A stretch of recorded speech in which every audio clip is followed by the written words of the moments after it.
ಮಿತ್ರರೇ ನಮಸ್ಕಾರ. ಇದು ಟಿ ವಿ ವಿಕ್ರಮ. ನಾನು ಡ್ಯಾನಿ ಪೀರೇರ, ಹಳ್ಳಿ ಮೈಸೂರು. ಅದು ಮಾರ್ಚ್ 23, 1931. ಆ ದಿನ ಬ್ರಿಟಿಷ್ ಸರ್ಕಾರ 3 ಯುವಕರನ್ನು ನೇಣಿಗೇರಿಸಿತು. ಬ್ರಿಟಿಷರು 3ರನ್ನು ಕೊಲ್ಲುವ ಮೂಲಕ ಅವರಿಗೆ ತಿಳಿಯದೆ ಆ ಅಮರ ದೀಪಗಳನ್ನು ಹಚ್ಚಿದರು. ಆ 3 ದೀಪಗಳೇ ಭಗತ್ ಸಿಂಗ್, ರಾಜ್ಗುರು, ಸುಖದೇವ್. ಅವರು ಕೇವಲ ಕ್ರಾಂತಿಕಾರಿಗಳು ಅಲ್ಲ, ಇವರು ಭಾರತದ ಯುವಶಕ್ತಿಯ ಪ್ರತೀಕಗಳಾಗಿದ್ದರು. ಭಗತ್ ಸಿಂಗ್ ಹುಟ್ಟಿದ್ದು ಪಂಜಾಬಿನ ಒಂದು ದೇಶಭಕ್ತ ಕುಟುಂಬದಲ್ಲಿ. ಅವರ ತಂದೆ ಮತ್ತು ಚಿಕ್ಕಪ್ಪ ಸ್ವಾತಂತ್ರ್ಯ ಹೋರಾಟದಲ್ಲಿ ಭಾಗಿಯಾಗಿದ್ದವರು. ಒಮ್ಮೆ ಶಾಲೆಯಿಂದ ಮನೆಗೆ ಬಂದಂಥ ಭಗತ್ ಸಿಂಗ್ ತನ್ನ ತಂದೆಯನ್ನು ಕೇಳ್ದ, ಅಪ್ಪ, ನಮ್ಮ ದೇಶಕ್ಕೆ ಸ್ವಾತಂತ್ರ್ಯ ಯಾವಾಗ ಬರುತ್ತೆ? ತಂದೆ ಹೇಳಿದರು, ಒಂದು ದಿನ ನಮ್ಮ ಜನರು ಒಟ್ಟಾಗಿ ಬ್ರಿಟಿಷರ ವಿರುದ್ಧ ಹೋರಾಡಿದಾಗ ಸ್ವಾತಂತ್ರ್ಯ ಬರುತ್ತೆ ಮಗನೇ ಅಂತ. ಆಗ ಆ ಚಿಕ್ಕ ಹುಡುಗ ಹೇಳ್ದ, ಹಾಗಾದರೆ ನಾನೂ ಕೂಡ ಈ ಹೋರಾಟದಲ್ಲಿ ಭಾಗವಹಿಸ್ತೇನೆ ಅಪ್ಪ ಅಂಥೇಳಿ. ಆ ಮಾತು ಕೇವಲ ಮಾತಾಗಿರಲಿಲ್ಲ, ಅದು ಭಾರತದ ಇತಿಹಾಸವನ್ನು ಬದಲಿಸಿದ ಪ್ರತಿಜ್ಞೆ ಆಗಿತ್ತು. 1919 ಏಪ್ರಿಲ್ 13ರಂದು ಪಂಜಾಬಿನ ಅಮೃತ್ಸರದಲ್ಲಿ ನಡೆದಂಥ ಜಲಿಯಾನ ವಾಲಾಬಾಗ್ ಹತ್ಯಾಕಾಂಡದಲ್ಲಿ 100 ನಿರಪರಾಧಿ ಜನರನ್ನು ಬ್ರಿಟಿಷರು ಗುಂಡಿಕ್ಕಿ ಕೊಲ್ತಾರೆ. ಈ ಘಟನೆ ನಡೆದ ಸ್ಥಳದಲ್ಲಿ ಪುಟ್ಟ ಹುಡುಗ ಭಗತ್ ಸಿಂಗ್ ಹೋಗಿದ್ದ. ಅಲ್ಲಿ ರಕ್ತದಿಂದ ನೆನೆದ ಮಣ್ಣನ್ನು ಕೈಯಲ್ಲಿ ಹಿಡಿದು ಹೇಳಿದ್ದ, ಈ ಮಣ್ಣು ಸ್ವಾತಂತ್ರ್ಯ ಕೇಳ್ತಿದೆ. ಅಂದು ಅವನ ಮನದಲ್ಲಿ ಕ್ರಾಂತಿಯ ಬೀಜ ಬಿತ್ತು ಹೋಗಿತ್ತು. ಮತ್ತೊಬ್ಬ ಕ್ರಾಂತಿಕಾರಿ ರಾಜ್ಗುರು ಧೈರ್ಯದ ಮೂರ್ತಿಯಾಗಿದ್ದ. ಮಹಾರಾಷ್ಟ್ರದ ಮಣ್ಣಿನ ಮಗ ಶಿವರಾಮ್ ರಾಜ್ಗುರು ಅತ್ಯಂತ ಧೈರ್ಯಶಾಲಿ, ಶಾರ್ಪ್ ಶೂಟರ್, ಅಸಾಧಾರಣ ಪ್ರತಿಭೆ.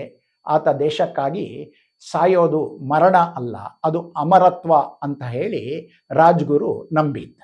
ಮತ್ತೊಬ್ಬ ಕ್ರಾಂತಿಕಾರಿ ತರುಣ ಸುಖದೇವ್, ಪ್ರತಿಭಾವಂತ ನಾಯಕ, ಉತ್ಕೃಷ್ಟ ಚಿಂತನೆಯ ಯುವ ನಾಯಕ. ಆತ ಯುವಕರನ್ನು ಸಂಘಟಿಸೋದ್ರಲ್ಲಿ ಅವನದು ದೊಡ್ಡ ಪಾತ್ರ. ಆತ ಹೇಳ್ತಿದ್ದಿದ್ದು, ಯುವಕರು ಎದ್ದರೆ ಇತಿಹಾಸವೇ ಬದಲಾಗುತ್ತೆ ಅಂತ. 1928ರಲ್ಲಿ ಬ್ರಿಟಿಷರು ಸ್ವಾತಂತ್ರ್ಯ ಹೋರಾಟದ ನೇತಾರ ಲಾಲಾ ಲಜಪತ್ ರಾಯ್ ಅವರನ್ನು ಕ್ರೂರವಾಗಿ ಲಾಠಿಯಿಂದ ಹೊಡೆದರು. ಆ ಹೊಡೆತಗಳಿಂದ ಅವರು ಕೆಲವೇ ದಿನಗಳಲ್ಲಿ ಮೃತಪಡ್ತಾರೆ. ಅದನ್ನು ಕಂಡಂಥ ಭಗತ್ ಸಿಂಗ್ ಕೋಪದಿಂದ ಹೇಳ್ದ, ಈ ಅನ್ಯಾಯಕ್ಕೆ ಉತ್ತರ ಬೇಕು. ಅದು 1928 ಡಿಸೆಂಬರ್.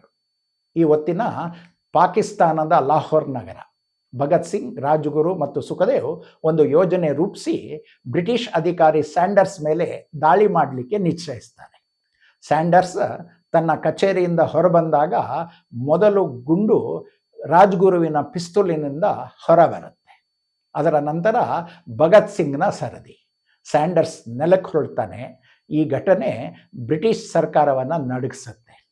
1929ರಲ್ಲಿ ಭಗತ್ ಸಿಂಗ್ ಮತ್ತು ಬಟುಕೇಶ್ವರ ದತ್ತ ದೆಹಲಿಯ ಕೇಂದ್ರ ಸಭೆಯಲ್ಲಿ ಬಾಂಬ್ ಎಸೆತಾರೆ.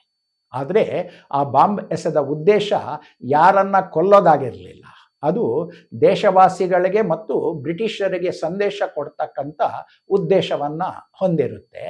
ಆ ಕ್ರಾಂತಿಕಾರಿಗಳು ಕರಪತ್ರಗಳನ್ನು ಗಾಳಿಗೆ ತೂರ್ತಾ ಇಂಕ್ವಿಲಾಬ್ ಜಿಂದಾಬಾದ್ ಅಂದರೆ ಕ್ರಾಂತಿ ಚಿರಾಯುವಾಗಲಿ ಅಂಥೇಳಿ ಘೋಷಣೆಯನ್ನು ಕೂಗ್ತಾರೆ. ಅವರು ತಪ್ಪಿಸಿಕೊಳ್ಳದೆ ಸ್ವಯಂ ಬಂಧನಕ್ಕೆ ಒಳಗಾಗ್ತಾರೆ. ಜೈಲಿನಲ್ಲಿ ಅವರಿಗೆ ಭೀಕರ ಹಿಂಸೆ ನೀಡಲಾಗುತ್ತೆ. ಆದರೆ ಅವರು ಅದಕ್ಕೆ ಹೆದರೋದಿಲ್ಲ. ಅವರು 63 ದಿನಗಳ ಕಾಲ ಉಪವಾಸ ಸತ್ಯಾಗ್ರಹವನ್ನು ನಡೆಸ್ತಾರೆ. ಅವರ ಬಾಯಿಂದ ಬರುತ್ತಿದ್ದಿದ್ದು ಒಂದೇ ಮಾತು, ನಮ್ಮ ದೇಹವನ್ನು ಕೊಲ್ಲಬಹುದು, ಆದರೆ ನಮ್ಮ ಚಿಂತನೆಗಳನ್ನು ಕೊಲ್ಲಲಿಕ್ಕೆ ಸಾಧ್ಯ ಇಲ್ಲ ಅಂತ. 1931 ಮಾರ್ಚ್ 23, ಅದು ಲಾಹೋರ್ ಜೈಲು. ಭಗತ್ ಸಿಂಗ್ ತನ್ನ ಕೊಠಡಿಯಲ್ಲಿ ಒಂದು ಪುಸ್ತಕವನ್ನು ಓದ್ತಿದ್ದ. ಅದು ಲೆನಿನ್ ಬಗೆಗಿನ ಪುಸ್ತಕ. ಅಲ್ಲಿಗೆ ಬಂದಿರತಕ್ಕಂಥ ಜೈಲು ಅಧಿಕಾರಿ ಹೇಳ್ದ, ಭಗತ್ ಸಿಂಗ್, ನೇಣಿಗೆ ಸಿದ್ಧರಾಗಿ, ನಿಮಗೆ ಗಲ್ಲು ಶಿಕ್ಷೆ ನಿಶ್ಚಯ ಆಗಿದೆ ಅಂತ. ಭಗತ್ ಸಿಂಗ್ ನಗ್ತಾ ಹೇಳ್ದ, ಸ್ವಲ್ಪ ಕಾಯಿರಿ, ಒಬ್ಬ ಕ್ರಾಂತಿಕಾರಿ ಮತ್ತೊಬ್ಬ ಕ್ರಾಂತಿಕಾರಿಯ ಜೀವನ ಚರಿತ್ರೆ ಓದ್ತಾ ಇದ್ದಾನೆ, ಕೊನೆಯ ಪುಟದಲ್ಲಿದ್ದೇನೆ, ಪೂರ್ಣಗೊಳಿಸಿ ಪುಸ್ತಕ ಮುಚ್ಚಿ ಹೇಳ್ದ, ಸರಿ ಈಗ ಹೋಗೋಣ ಅಂತ. ಅವು ಅವನ ಜೀವನದ ಕೊನೆಯ ಕ್ಷಣಗಳಾಗಿದ್ದವು. 3 ನೇಣಿಗೆ ಹೋಗೋ ಮೊದಲು ಒಬ್ಬರನ್ನೊಬ್ಬರು ಹಪ್ಕೊಳ್ತಾರೆ. ಅವರಲ್ಲಿ ದೇಶಕ್ಕಾಗಿ ಪ್ರಾಣತ್ಯಾಗ ಮಾಡ್ತಿದ್ದೇವೆ ಅನ್ನೋ ಆತ್ಮಸಂತೋಷ ಇರುತ್ತೆ. ಅವರು ಹಾಡಲಿಕ್ಕೆ ಆರಂಭ ಮಾಡ್ತಾರೆ. ಸರ್ಪರೋಷು ಕೀತಮನ್ನ ಅಬ್ ಅಮಾರೆ ದಿಲ್ ಮೆಹೆ ಅಂತ ಹಾಡ್ತಾ ಅವರು ನೇಣಿನ ಕಡೆಗೆ ಹೊರಡ್ತಾರೆ. ಅವರ ಬಾಯಲ್ಲಿ ಇಂಕ್ವಿಲಾಬ್ ಜಿಂದಾಬಾದ್ ಘೋಷಣೆ ಮೊಳಗುತ್ತೆ. ಅವರ ಮುಖದಲ್ಲಿ ಭಯದ ಛಾಯೆ ಲವಶೇಷ ಕೂಡ ಇರಲಿಲ್ಲ. ಹೃದಯ ಕಲ್ತಕ್ಕಂಥ ಸತ್ಯ ಅಂದರೆ ಅವರ ವಯಸ್ಸು ಭಗತ್ ಸಿಂಗ್ನದ್ದು 23 ವರ್ಷ, ಸುಖದೇವನಿಗೆ ಕೂಡ 23 ವರ್ಷ, ರಾಜ್ಗುರುಗೆ ಕೇವಲ 23 ವರ್ಷ. ಇಷ್ಟು ಚಿಕ್ಕ ವಯಸ್ಸಿನಲ್ಲಿ ಅವರು ತಮ್ಮ ಜೀವನವನ್ನು ದೇಶ ಮಾತೆಗೋಸ್ಕರ ಸಮರ್ಪಿಸ್ತಾರೆ. ಮಿತ್ರರೇ, ಆ ದಿನ ಲಾಹೋರ್ ಜೈಲಿನ ಹೊರಗೆ ಸಾವಿರಾರು ಜನರು ಇವರ ಸಮರ್ಪಿತ ತ್ಯಾಗಕ್ಕೋಸ್ಕರ ಕಣ್ಣೀರಿಡ್ತಾ ಇದ್ದರೆ, ಜೈಲಿನೊಳಗೆ ಈ 3 ಯುವಕರು ನಗ್ತಾ ನೇಣಗಂಬದ ಕಡೆಗೆ ಹೋಗ್ತಾರೆ. ಯಾಕೆ ಅಂದರೆ ಅವರಿಗೆ ವಿಶ್ವಾಸ ಇರುತ್ತೆ, ನಾವು ಸಾಯೋದಿಲ್ಲ, ನಾವು ಭಾರತೀಯರ ಹೃದಯದಲ್ಲಿ ಸದಾ ನೆಲೆಸಿರ್ತೇವೆ ಅಂತ. ಅದು 1931 ಮಾರ್ಚ್ 23 ಭಗತ್ ಸಿಂಗ್, ರಾಜ್ಗುರು ಮತ್ತು ಸುಖದೇವ್ 3 ಪುಷ್ಪಗಳು ತಾಯಿ ಭಾರತೀಯ ಅಡಿದಾವರೆಗಳಿಗೆ ಸಮರ್ಪಿತವಾಗ್ತವೆ. ಅವರು ತಮ್ಮ ಜೀವನವನ್ನು ಕೊಟ್ಟು ಭಾರತದ ಭವಿಷ್ಯವನ್ನು ಬೆಳಗ್ತಾರೆ.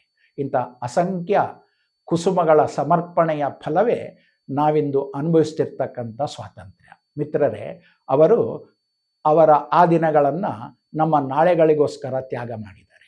ಅವರು ದೇಶಕ್ಕೋಸ್ಕರ ಮಾಡಿರ್ತಕ್ಕಂಥ ತ್ಯಾಗ ಬಲಿದಾನ ಸ್ಮರಿಸಿ ಅವರಿಗೆ ಶಿರಬಾಗಿ ವಂದಿಸೋದು ನಮ್ಮ ಆದ್ಯ ಕರ್ತವ್ಯ ಅಂತ ಹೇಳ್ತಾ, ದೇಶಕ್ಕಾಗಿ ಮಾಡಿರತಕ್ಕಂಥ ಈ ಅಮರ ಪುಷ್ಪಗಳಿಗೆ ನಮಿಸಿ ಈ ಸಂಚಿಕೆಯನ್ನು ಮುಗಿಸ್ತಾ ಇದ್ದೇನೆ. ಮುಂದೆ ಮತ್ತೊಂದು ವಿಷಯದೊಂದಿಗೆ ಮತ್ತೆ ಭೇಟಿಯಾಗೋಣ. ಅಲ್ಲಿವರೆಗೆ ನಮಸ್ಕಾರ. ವಂದೇ ಮಾತರಂ. ಟಿವಿ ವಿಕ್ರಮ, ದೇಶ ನಿಮ್ಮ ಕೈಯಲ್ಲಿ. ಈ ಕಾರ್ಯಕ್ರಮ ನಿಮಗೆ ಇಷ್ಟ ಆಗಿದ್ದಲ್ಲಿ ಲೈಕ್, ಶೇರ್ ಹಾಗೂ ಕಮೆಂಟ್ ಮಾಡಿ. ಟಿವಿ ವಿಕ್ರಮದ ಕಾರ್ಯಕ್ರಮಗಳನ್ನು ನಿರಂತರವಾಗಿ ವೀಕ್ಷಿಸಲು ಸಬ್ಸ್ಕ್ರೈಬ್ ಮಾಡಿ, ಬೆಲ್ ಐಕನ್ ಒತ್ತಿ.